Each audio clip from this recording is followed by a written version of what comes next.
सभी का स्वागत है हमारे चैनल पे। दिल्ली पुलिस के 15 नवंबर का शिफ्ट सेकंड का जो जितने भी क्वेश्चन है वो देखते हैं हम लोग, और साथ ही हम देखेंगे इससे रिलेटेड क्वेश्चन और कौन कौन से पूछे जा सकते हैं इसमें। पहला क्वेश्चन 2011 की जनगणना से संबंधित है कि 2011 की जनगणना के अनुसार भारत में जनसंख्या का घनत्व जो है वो कितना है। ठीक है, तो 2011 की जनगणना के अनुसार जो भारत का जनसंख्या घनत्व है वो 382 प्रति वर्ग किलोमीटर है। ठीक है, मतलब 1 किलोमीटर में 382 व्यक्ति। ठीक है, और राज्यों की अगर हम बात करें तो सबसे कम जो है अरुणाचल प्रदेश में है, 1 किलोमीटर मात्र 17 व्यक्ति। सबसे अधिक की अगर हम बात करें तो सबसे अधिक बिहार में है, 1 किलोमीटर में 1106 व्यक्ति वहाँ पे रहते हैं। ठीक है, और उसके बाद बंगाल, ठीक है, 1028, उसके बाद केरला 860। सबसे ज़्यादा अगर हम यूनियन टेरिटरी की बात करें तो यूनियन टेरिटरी में सबसे ज़्यादा जनसंख्या घनत्व है जो कि 11,320 किलोमीटर प्रति व्यक्ति पर स्क्वायर किलोमीटर है ये। ठीक है, ये हो गया हमारा दूसरा। गोदान के लेखक कौन है, ये बुक्स से रिलेटेड पूछा हुआ है, पुरानी बुक है। मुंशी प्रेमचंद द्वारा लिखे उपन्यास जो है वो गोदान है। ठीक है, इसके अलावा इनके द्वारा लिखी गई और भी पुस्तकें गोदान, कर्मभूमि, गबन, निर्मला, रंगभूमि, प्रेमाश्रम और सेवा सदन। अगला क्वेश्चन क्या कर रहा है, गोदे मोदिनी नृत्य जो है वो किस राज्य से संबंधित है। तो ये गोवा का लोक नृत्य है गाइस। ठीक है, गोवा का लोक नृत्य किसे कहते हैं, गोदे मोदिनी को, जो पुर्तगाली उपनिवेशवादी द्वारा मराठा शासकों की जीत की स्मृति में किया जाता है। पुर्तगाल के जो उपनिवेशवाद थे वो मराठा से जब जीते थे तो इसकी शुरुआत वहीं से हुई थी। गोवा के कुछ अन्य लोक नृत्य भी हैं जैसे ढालो, डेकिनी डांस और फगड़ी। ठीक है, धनगर नृत्य, गोल्फ, तलगाड़ी, शिमगो और Musal Khel. These are the dances, folk dances of Goa. अगला, मांडो क्या है। मांडो एक संगीत नृत्य शैली है जो 19वीं 20वीं शताब्दी के दौरान गोवा के कैथोलिकों के बीच, कैथोलिक वही जो ईसाई होते हैं, के बीच विकसित हुई। यह भारतीय और पश्चिमी परंपराओं के मिलन बिंदु से बनी हुई है। मतलब इसमें कुछ भारत के भी स्टेप्स, कुछ वेस्टर्न के भी स्टेप्स जो है देखने को मिलते हैं। आर्टिकल 30 किससे संबंधित है, तो आर्टिकल 31 जो है, चूंकि अब आर्टिकल जैसे आपने देखा होगा 14 नवंबर की पहली शिफ्ट में आर्टिकल 18(1), आर्टिकल 18(2), आर्टिकल 18(3), आर्टिकल 18(4) ऐसे पूछा हुआ था। इसलिए यहाँ पर दिया हुआ आर्टिकल 31 जो है गाइस, ये धार्मिक और भाषाई अल्पसंख्यकों को अपनी पसंद के शैक्षणिक संस्थान स्थापित करने को प्रशासित करने का अधिकार देता है। और आर्टिकल 32 जो है, यह शैक्षणिक संस्थानों को सहायता देते समय राज्य किसी भी शैक्षणिक संस्थान के खिलाफ इस आधार पर दस्तावेज नहीं करेगा, भेदभाव नहीं करेगा कि यह किसी अल्पसंख्यक के प्रबंधन के अधीन है, चाहे वह धर्म या भाषा पर आधारित हो। आर्टिकल 32। आर्टिकल 29 क्या कहता है, अल्पसंख्यकों के हितों का संरक्षण इसमें है। आर्टिकल 29(1) क्या कहता है, भारत में रहने वाले नागरिकों के किसी भी वर्ग को जिनकी एक विशिष्ट संस्कृति, भाषा या लिपि है, अपनी संस्कृति, भाषा और लिपि को संरक्षित करने का अधिकार प्रदान करता है। 29(2) अनुच्छेद क्या कहते हैं, राज्य अपने द्वारा चलाए जा रहे शैक्षणिक संस्थानों या उससे सहायता प्राप्त करने वाले संस्थानों में किसी भी व्यक्ति को केवल जाति, धर्म, ठीक है, भाषा या इनमें किसी भी आधार पर प्रवेश से इनकार नहीं कर सकता।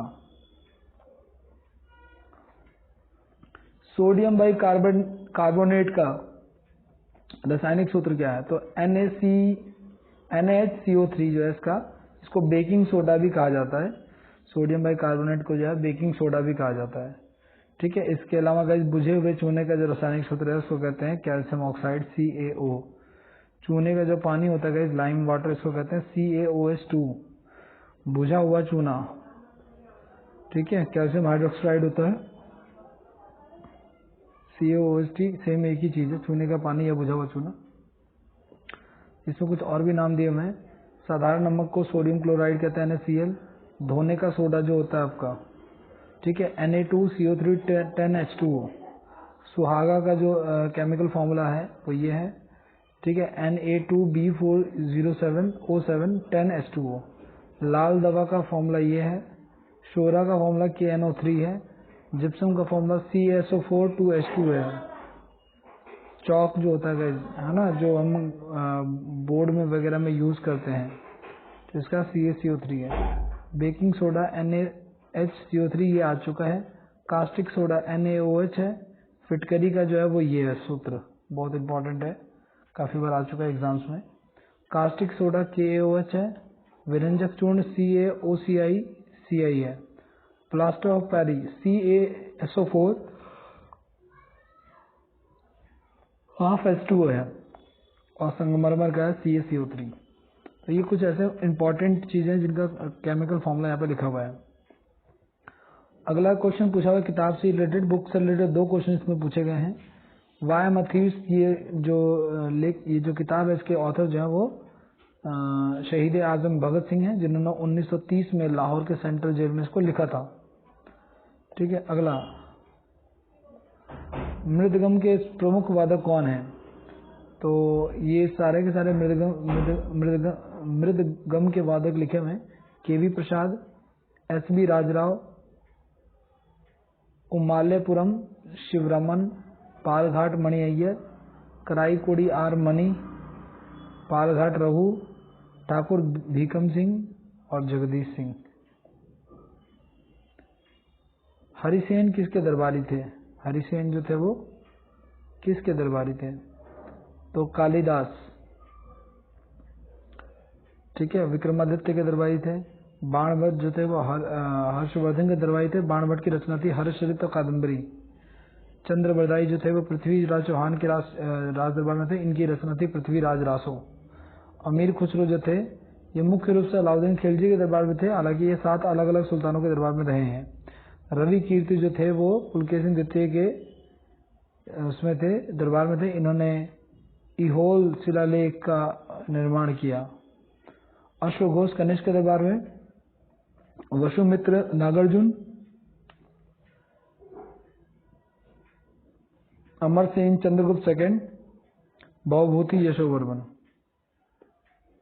ठीक है, और हमसे पूछा था हरिसेन का, तो हरिसेन जो होता है वो समुद्रगुप्त के दरबारी कवि थे। उत्तर पूर्वी क्षेत्र का शास्त्रीय नृत्य कौन सा है? वही नॉर्थ ईस्ट में कौन सा शास्त्रीय नृत्य? तो सत्रिया नृत्य जो है भारत के उत्तर पूर्वी राज्य असम का शास्त्रीय नृत्य है। किस खेल में 3 सेकंड नियम लागू होता है? बास्केटबॉल में। बास्केटबॉल में 3 सेकंड का नियम लागू होता है। ठीक है,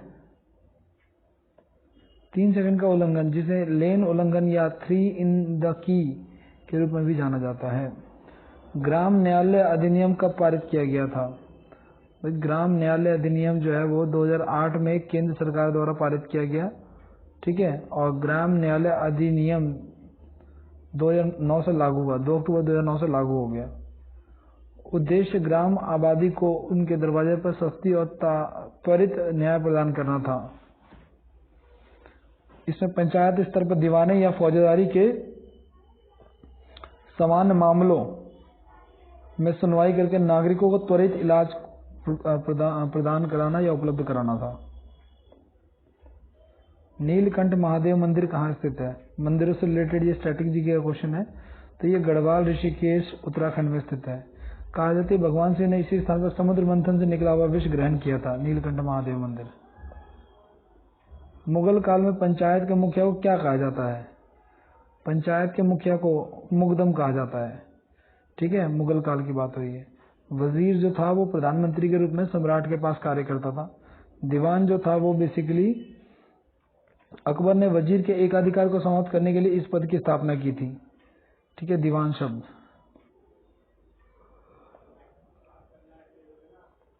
ये जो दीवान शब्द है ये राजस्व को देखता है, मतलब पैसे से संबंधित चीजों को देखता है। मीर बख्शी यह मंत्री सेना विभाग का प्रमुख होता था। सेना विभाग का जो प्रमुख होता था उसे मीर बख्श या मीर बख्शी कहा जाता था। अगला, प्रमुख सेनापति जो होता था वो स्वयं सम्राट ही होता था। ठीक है, इसके अलावा अगर शेख उल इस्लाम जो व्यक्ति था, मतलब ये जो पद था ये धार्मिक कार्यों की देखभाल करता था, शिक्षा व्यवस्था की देखभाल करता था तथा धार्मिक व्यक्तियों को अनुदान और जागीरें प्रदान करता था। काजी उल कज़ा, यह मुगलों में न्याय विभाग का प्रधान होता था। खानसामा या मीरे समा, सम्राट के परिवार उनके निवास के महलों तथा भोजन आदि की व्यवस्था और निगरानी करता था। मुहतसिब, जन आचरण निरीक्षण विभाग, जनता के समाचार निरीक्षण विभाग का प्रधान होता था।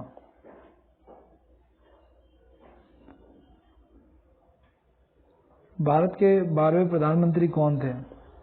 भाई ये तो हमें देखना पड़ेगा, ना रैंडम बहुत क्वेश्चन पूछ लिया। 12वें प्रधानमंत्री तो इंद्र कुमार गुजराल जो थे, ये जिसको सीक्वेंस में याद होगा वही कर पाएगा। पहले थे जवाहरलाल नेहरू, दूसरे थे लाल बहादुर शास्त्री, तीसरे थे इंदिरा गांधी, चौथे थे मोरारजी देसाई, ठीक है। फिर पांचवें चौधरी चरण सिंह, फिर इंदिरा गांधी कुछ समय के लिए बनी, फिर राजीव गांधी, फिर वीपी सिंह, ठीक है, फिर चंद्रशेखर, फिर पीवी नरसिम्हा राव, अटल बिहारी वाजपेयी, एचडी देवगौड़ा, फिर इंद्र कुमार गुजराल, अटल बिहारी वाजपेयी, मनमोहन सिंह, नरेंद्र मोदी टिल 2024, यहाँ से आगे भी। भारत के राष्ट्रपति का सीक्वेंस ये है, डॉक्टर राजेंद्र प्रसाद सबसे पहले आते हैं, S Radhakrishnan, Zakir Hussain, V Giri, Fakhruddin Ali Ahmed, Neelam Sanjiva Reddy, Giani Zail Singh, R Venkataraman, doctor Shankar Dayal Sharma, K R Narayanan, doctor APJ Abdul Kalam, Shrimati Pratibha Patil, Shri Pranab Mukherjee, Shri Ramnath Kovind और द्रौपदी मुर्मू, ठीक है। ये वर्तमान के राष्ट्रपति हैं भारत के। गीता महालिका किस शास्त्रीय नृत्य से संबंधित है? तो ये ओडिसी से संबंधित है। 2014 में भारत सरकार ने इन्हें पद्मश्री दिया था। हल्दी में क्या पाया जाता है? कुर्कुमिन नामक एक रंजक कलर पाया जाता है। रंजक मतलब कलर एक तरह से, ठीक है। कुर्कुमिन नामक एक रंजक पाया जाता है। सोनल मानसिंह भारतीय शास्त्रीय नृत्यांगना है। किस डांस के? तो भरतनाट्यम और ओडिसी के बहुत ही फेमस डांसर हैं, उनका नाम है सोनल मानसिंह। अगला 2023 हॉकी विश्व कप पुरुष कहाँ पर हुआ? तो इसका है कलिंगा स्टेडियम, भुवनेश्वर में हुआ, उड़ीसा में, ठीक है। अच्छा, Birsa Munda international hockey stadium जो है वो राउरकेला में है, ठीक है। इसमें जो विश्व हॉकी चैंपियनशिप 2023 में जो विनर रहा, ठीक है, जर्मनी ने 3rd टाइटल जीता और जो उप विजेता था वो बेल्जियम था। सूरजकुंड मेला हमको पता है, सूरजकुंड मेला हरियाणा में लगाया जाता है, हरियाणा के फरीदाबाद में लगाया जाता है, ठीक है। और भी कुछ मेला है, अंबुबाची मेला, कामाख्या देवी मंदिर, ठीक है, चंद्रभागा मेला, त्रिशूर पूर्ण मेला, गंगा सागर मेला, पुष्कर मेला, बणेश्वर मेला, सोनेपुर मेला। ये जानवरों का, एशिया का लगने वाला जानवरों का सबसे बड़ा मेला है। नौचंडी मेला, माधवपुर मेला, मेदाराम जतारा, कुंभ मेला। बंगाल विभाजन कब हुआ? बहुत ही आसान क्वेश्चन पूछा हुआ। बंगाल विभाजन जो हुआ वो 1905 में हुआ और उस समय वाइसरॉय कौन था? लॉर्ड कर्जन था, ठीक है। इसने 1905 में 19 जुलाई 1905 में उसकी घोषणा की थी, ठीक है। और इसी के अगेंस्ट में स्वदेशी आंदोलन शुरू किया गया था 7 अगस्त को, अगले महीने 7 तारीख को, ठीक है। और उस समय जो गवर्नर थे वो लॉर्ड कर्जन थे, ठीक है। प्रशासनिक असुविधा बताया गया था इस विभाजन का कारण, ठीक है।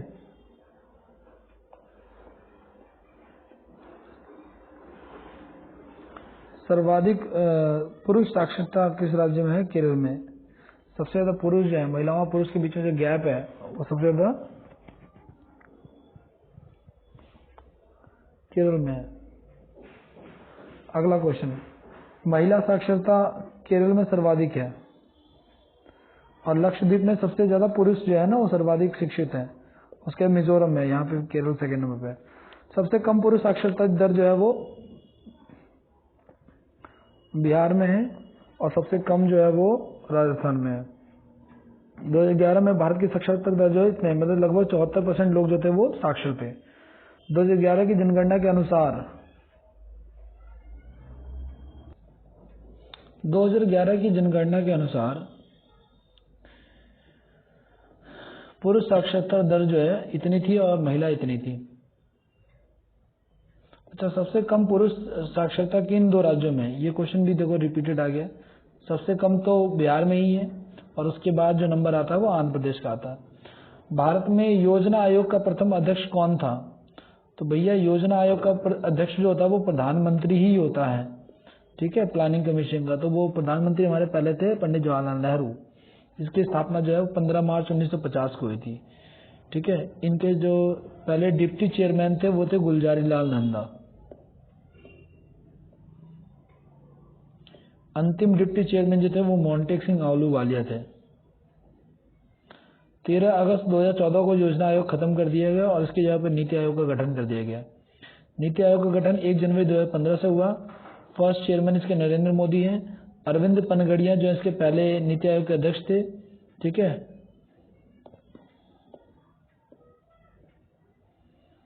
ठीक है, अभी वर्तमान की बात करें तो अभी भी चेयरमैन नरेंद्र मोदी हैं। इसके जो डिप्टी चेयरमैन है वो सुमन बेरी हैं, बहुत इंपॉर्टेंट है। और उसके जो सीईओ हैं वो हैं BVR सुब्रमण्यम। मौलिक कर्तव्यों को जोड़ने के लिए कौन सा संविधान संशोधन किया गया? मौलिक कर्तव्यों को जोड़ने के लिए 42वां संविधान संशोधन कई बार क्लास में हम कर चुके हैं। 1976 पहले जो है 10 थे, बाद में फिर इसको एक जोड़ दिया गया। एक जो जोड़ा गया था वो था आपका 82वां वाला 86 अमेंडमेंट था 2002 में, ठीक है। तो 11वां जोड़ा गया। 6 से 14 वर्ष के बच्चों को प्राथमिक शिक्षा प्रदान करना। जिस कमेटी के थ्रू उसको जोड़ा गया था उसका नाम था सरदार स्वर्ण सिंह कमेटी। ओलंपिक के 2 पदक जीतने वाली भारतीय महिला खिलाड़ी कौन है? तो पीवी सिंधु जो है उन्होंने 2016 में सिल्वर मेडल जीता, 2020 में ब्रॉन्ज मेडल जीता, ठीक है। पीवी सिंधु जो है वो सुनील कुमार के बाद 2 व्यक्तिगत ओलंपिक पदक जीतने वाली दूसरी भारतीय महिला बनी। पहली बार 1900 भारत ने पहली बार जो भाग लिया था वो सन 1900 में लिया था ओलंपिक खेलों में, पेरिस ओलंपिक, ठीक है। इसके अलावा हिस्ट्री की थोड़ी सी और बात कर लें तो भैया समर ओलंपिक्स में जो है ना, ग्रीष्मकालीन ओलंपिक खेलों में जो है 1920 में इंडिया ने भाग लिया, ठीक है। और पहला ओलंपिक गोल्ड जो है हमने 1928 में एम्स्टर्डम में जीता हॉकी में, ठीक है। अभिनव बिंद्रा ने जो है 2008 में बीजिंग ओलंपिक में जो है अपना गोल्ड जीता। ओलंपिक में भारत का पहला व्यक्तिगत पदक 1952 खेलों में आया था, ठीक है।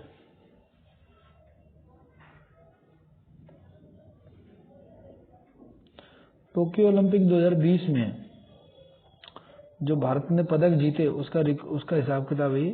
शूटिंग में 4, एथलेटिक में 3, रेसलिंग में 7, बैडमिंटन में 3, बॉक्सिंग में 3, टेनिस में 1, ठीक है। टोटल जो है वो जीते कितने? 12, 20, 23, 24 टोटल पदक जीते गए।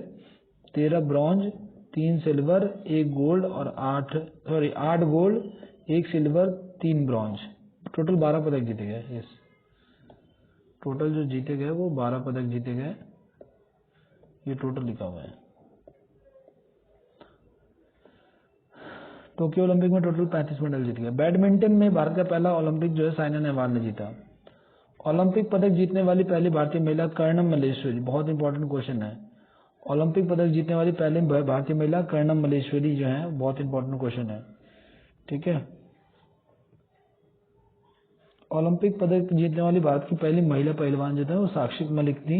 2016 में रियो डी जनेरियो में ब्रॉन्ज मेडल इन्होंने जीता।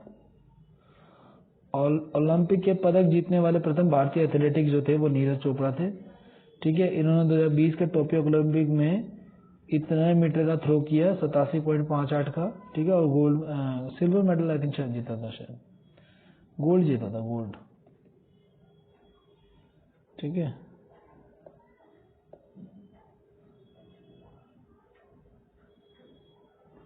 तो तो ये हमारा था सारा का सारा। बाकी ये सारे भारत की डिटेल दे रखी है। टोक्यो ओलंपिक 2020 तक भारतीय के ओलंपिक पदक विजेताओं की लिस्ट, किसने कौन सा क्या जीता, ये सारी 2020 तक की सारी लिस्ट है ये। ठीक है, इसको आप पढ़िए। Question number 23, 1983 cricket world cup में भारत का कप्तान कौन था? तो इसके कप्तान जो थे वो कपिल देव थे। ठीक है, इनको हरियाणा हरिकेन के नाम से भी जाना जाता है। 2011 में जब वर्ल्ड कप हुआ था उसमें कप्तान जो है वो MS धोनी है, और इस बार का तो आपको पता ही है। 1983 का ODI वर्ल्ड क्रिकेट जो है इंग्लैंड के वेल्स में आयोजित किया गया। 2011 में इंडिया, श्रीलंका, बांग्लादेश में आयोजित जिसमें भारत जीता था। ठीक है,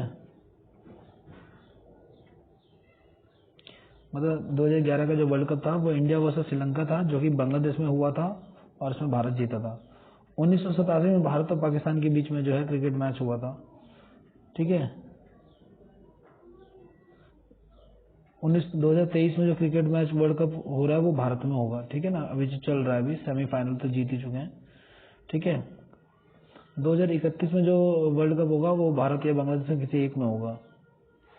ठीक है, इसके बाद 2027 में जो होगा वो साउथ अफ्रीका में होगा, जिम्बाब्वे या जाम्बिया में। ठीक है, प्रथम जो था वो 1975 में, और दूसरा वर्ल्ड कप जो 1979 में इंग्लैंड में हुआ था। ठीक है, ये ODI क्या है, ODI वर्ल्ड कप का रिकॉर्ड है। चार मीनार का निर्माण जो है वो मोहम्मद कुली कुतुब शाह ने करवाया था। ठीक है, 1591 में ये निर्मित था, तेलंगाना हैदराबाद में। आर्किटेक्ट मीर मेमिन अस्त्रवाड़ी था। स्टाइल इंडो इस्लामिक आर्किटेक्चर है। कुतुब मीनार जो महरौली में स्थित है, इसको कुतुबुद्दीन ऐबक ने जो है इसको वेधशाला को तोड़कर कुतुब मीनार का निर्माण करवाया। ठीक है ना, इसका उत्तराधिकारी इल्तुतमिश ने इसके 3 मंजिलों को आगे बढ़ाया 1220 में, और फिर 1329 में फिरोज शाह तुगलक ने 5वीं और अंतिम मंजिल इसकी बनाई। यूनेस्को वर्ल्ड हेरिटेज साइट में इसको 1993 में शामिल किया गया। किसको? कुतुब मीनार को। दिल्ली का जामा मस्जिद 1650 में शाहजहां ने बनवाया था। ठीक है, अलाउद्दीन खिलजी ने 1311 में दिल्ली में अलाई दरवाजे का निर्माण कराया था। ठीक है, ये कुव्वतुल इस्लाम मस्जिद का एक गेट था जो कि कुतुब मीनार कंपाउंड में ही है। इंडिया गेट का डिजाइन जो है वो एडविन लुटियंस ने किया था। ठीक है,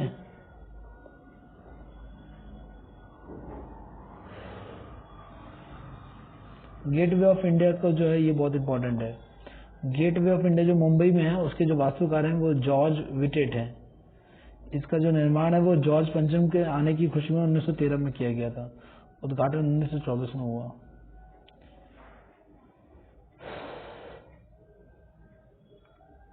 ये क्वेश्चन आया हुआ है, एज ऑफ कंसेंट एक्ट 1891 सहमति की आयु अधिनियम जिसे पेश किया गया था।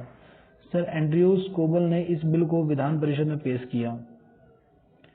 ठीक है, बहुत इंपॉर्टेंट क्वेश्चन पूछ लिया उन्होंने। सोडियम नाइट्रेट का रासायनिक सूत्र क्या है?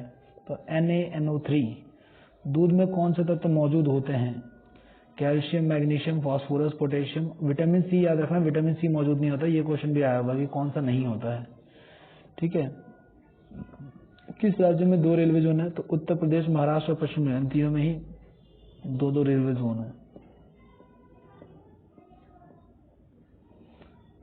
भैया अस्पृश्यता का अंत विरोध किस अधिकार के तहत किया गया? आर्टिकल 14 से 18 में। आर्टिकल 17 जो है गाइस वो छुआछूत को अंत करता है। ठीक है, बाकी सारे मौलिक अधिकार हमें दे रखे हैं। मोट मस्जिद का निर्माण किसके शासनकाल में हुआ था? तो मोट मस्जिद का निर्माण जो है सिकंदर लोदी के शासनकाल के दौरान किया गया था, नई दिल्ली में। मोट मस्जिद 1505 में वजीर मियां भोइया द्वारा बनाई गई थी, जो सुल्तान सिकंदर लोदी के शाही दरबार में एक प्रधानमंत्री था। 2020-21 में भारत के सर्वाधिक आयात बताना है आपको। नरेगा और IIT का समझौता हुआ है, वो समझौते का नाम क्या है? और 1950 से 1990 तक के कृषि क्षेत्र में कौन सा विकास हुआ? इन तीनों क्वेश्चन को आप गूगल कर लीजिएगा। ठीक है, इतने क्वेश्चन अप्रोक्सीमेटली जो मेमोरी बेस्ड है वो करवाए गए हैं। आप इसको ध्यान से देखिएगा कि अच्छे से इसको मतलब रिवाइज कर लीजिएगा, अपकमिंग एग्जाम्स के लिए काफी इंपॉर्टेंट है। अब इसके बाद हमारी थर्ड शिफ्ट बचती है, उसको हम नेक्स्ट क्लास में देखेंगे। Thank you so much for watching this video. इस वीडियो को लाइक जरूर कीजिएगा अपने फ्रेंड्स के साथ, और अगर आपने चैनल को सब्सक्राइब नहीं किया है तो लाइक कीजिएगा, ठीक है, सब्सक्राइब कीजिएगा और अपने दोस्तों के साथ शेयर कीजिएगा जरूर। धन्यवाद।